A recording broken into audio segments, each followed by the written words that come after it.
I've been reviewing OnePlus phones for the past 6 years, beginning with the OnePlus 3. To prepare for this evaluation of the company's latest offering, I read through the old reviews and noticed a clear recurring motif. I always gushed about how much faster and smoother OnePlus phones felt over competitors. That theme stopped with last year's review of the OnePlus 8 Pro. That phone was still plenty fast and smooth, but other brands had caught up, mostly by following OnePlus's tricks of using a faster refresh screen, ramping up animations, and using copious amount of RAM. The OnePlus 8 Pro led me to conclude that smartphones, at least this rectangular slab form, have reached their apex. It's hard to imagine phones getting any faster, screens becoming any more immersive, main cameras making any more significant improvements, etc. That means for slab smartphones, the only room left for improvement is refinement and polish, fine-tuning and perfecting. There isn't going to be this major hardware jump like we saw from 2016 to 2017 when screen bezel sizes shrunk drastically, or from 2017 to 2018 when smartphones went from 1 or 2 cameras to 3 or 4 cameras. The good news for OnePlus is, they know refinement and polish perhaps more than anyone else in the Android space. If you read through my review of the last 3 OnePlus phones, it's no secret that I didn't love their looks. The 8 Pro recycled the exact same back design of the 7 Pro, and the 8T looked bland compared to the more striking designs coming from Huawei and Samsung.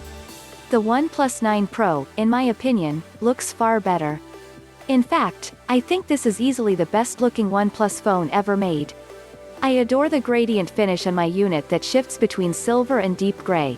The camera module redesign looks more mature and clean than the long oval module in previous versions, and the sides of the screen feel less sharp than previous versions thanks to a less drastic screen curvature.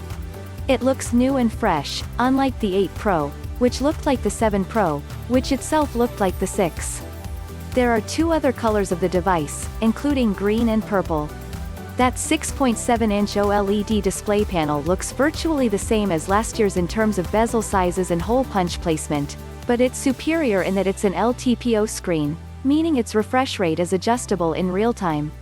It can go up as fast as 120 Hz, or as slow as 1 Hz, when viewing a still image, for example. This allows the screen to reduce power consumption, as last year's phone were locked at either 120 Hz or 60 Hz. The processor got the expected annual bump to the Snapdragon 888, and all the other premium flagship bits are here, too, like fast wireless charging, up to 50W, IP water resistance rating, UFS 3.1 storage, and loud stereo speakers. The only hardware part that's lacking compared to other premium offerings from Samsung or Huawei is the OnePlus 9 Pro's zoom lens is just a pedestrian 8-megapixel 3.3x optical telephoto zoom.